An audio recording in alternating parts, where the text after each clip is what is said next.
In this video, I'm going to break down 5 ways to avoid hunger during your fast. Let's do this.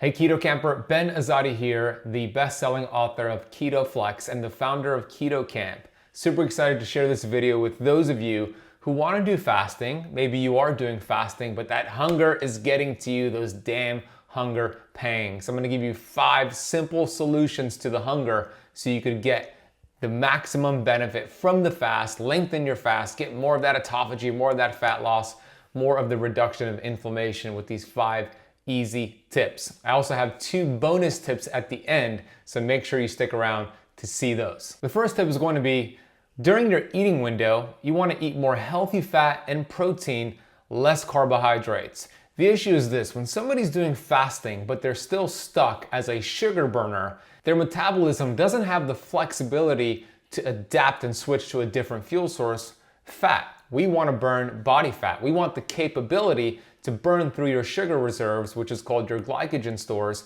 and then switch over to fat. But if you're locked in as a sugar burner, when glucose gets low in the brain during a fast, when you're a sugar burner, the brain will send the body intense signals for sugar, carbohydrates. You'll have incredible cravings that will lead you to breaking the fast. So what we want to do is teach your body to switch fuel sources and allow the ketones to come to fuel the brain and allow your body and metabolism to switch over to your fat cells as an energy source during that fast. How you do that is simply increasing your healthy fat and protein during your eating window and keep your total carbohydrates during your eating window below 50 grams. That'll get your body metabolically flexible, fat adapted, so when you do that fast, you could just switch over to ketones and continue that amazing fast. The second tip is to have the right intention going into your fast. I believe your mentality creates your reality. If you go into your fast with stinking thinking you're gonna be starving, you're not gonna have any energy, you're hurting yourself,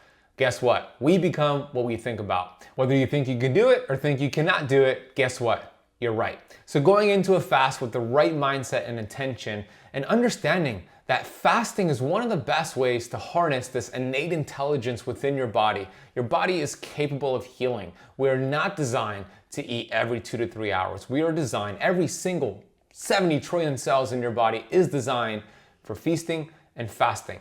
And you're just going along with what you have been designed to do. So I encourage you to stick with the schedule you committed to. Don't just be interested in doing an 18-hour fast, be committed.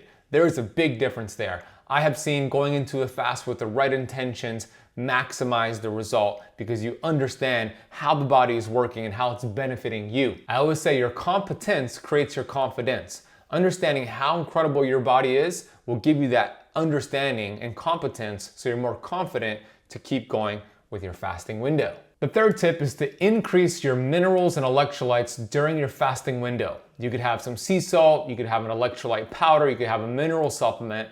It's important to keep those electrolytes up because when you are fasted, in that fasted state, you're going to release a lot of excess water weight, which is terrific. You're going to look lighter, you're going to feel lighter, it's going to fix your digestion, but the kidneys also have this electrolyte dumping along with that excess water weight.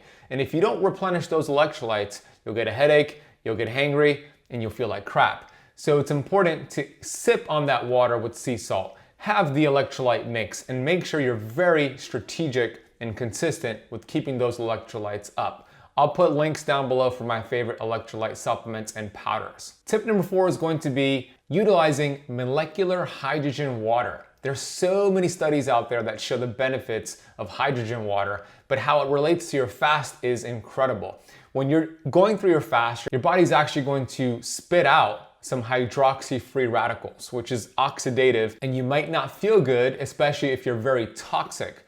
Another thing to consider is that your body stores toxins in your fat cells, and when you're burning fat cells and shrinking fat cells and releasing those fat cells into the bloodstream during a fast, guess what gets dumped along with the fat cells? Toxins. Now your body could burn the fat, but it cannot burn the toxin. So where molecular hydrogen comes into play, it could help deal with that toxicity component, which might be the reason why you're breaking your fast sooner than you'd like. So I'm a big fan of hydrogen water. You can get that in the tablet form. I utilize a product called Fast Tonic. I put 2 or 3 capsules in water and I drink that during my fasting window. You could also utilize a great product called Echo Go, which you could take on the go with you. And there's also a really cool hydrogen machine that I have in my kitchen. I'll drop links and resources for all of those in the video notes. We have one more tip and then 2 bonus tips for you. Before I get to that, if you're getting any value from this video so far, please smash the thumbs up button on this video. Be sure to subscribe to the Keto Camp YouTube channel if you're not subscribed yet, and hit that little bell so you're notified when we release a brand new video, go live, or produce any new content for you. Here's the 5th tip. It's important to understand that hunger comes in waves. This is probably the most important part of the video because I said it before, competence creates confidence. Well, this is gonna help you become confident. Hunger is a hormone called ghrelin. I want you to think of ghrelin as a gremlin. Look, when a gremlin's around, it's not fun. It makes noise, it's ugly, it's like, get out of here, gremlin. When you're hungry and have those hunger pangs, you're activating ghrelin. It's not fun for ghrelin to be around. But here's the most important thing to understand. All hormones, including ghrelin, are pulsatile. They pulse up and go back down. They pulse up and go back down. This is important because when your hunger hormone kicks in, that is actually an antioxidant, and understand that although it's spiked, it's going to go back down. So keeping yourself busy, keeping yourself distracted, it could be going on a phone call, going on a Zoom meeting, doing a workout, a walk. 5, 10, 15 minutes after that, the hunger hormone will begin to decline and you'll ride that hunger wave, and on the opposite side is you continuing your fast and getting all those benefits. So keep yourself distracted, ride that hunger wave, and keep on fasting. Bonus tip number 1 is going to be this. Measure your glucose and ketones during your fast. This could give you a real understanding on whether you should continue that fasting window or you should break the fast, and if your fasting window is working for you or against you. Here's what I mean. By knowing your glucose, blood glucose, and blood ketone markers, you'll be able to actually maximize the benefits of your fasting schedule. What we want to see during a fast is glucose steadily dropping and ketones steadily rising. That's the trend that your body is maximizing autophagy, maximizing all the benefits during your fasting window. If you don't see that trend, if you see glucose actually rising during a fast and ketones dropping or ketones being non-existent, that just means there's too much stress in your life right now.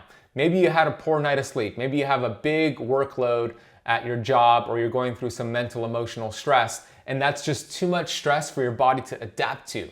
This is called hormesis. Hormesis is a principle that you apply stress and your body adapts in a positive way. But too much hormesis is not a good thing. Fasting is a stressor. Fasting applies hormesis to your body. But if you already have so much stress going on and then you stack the fasting on top of it, you'll see glucose rise, ketones drop, and you actually could be doing much more harm than good to your body. The only way to know this is to test, don't guess. I personally utilize Keto Mojo. They have an amazing machine. Go to ketocampmachine.com. We have a coupon code that's active right now called KetoCamp at checkout for you to get a nice discount from them. We'll also drop a link in the notes below. Bonus tip number 2, and here's the final tip for today. Break your fast the right way.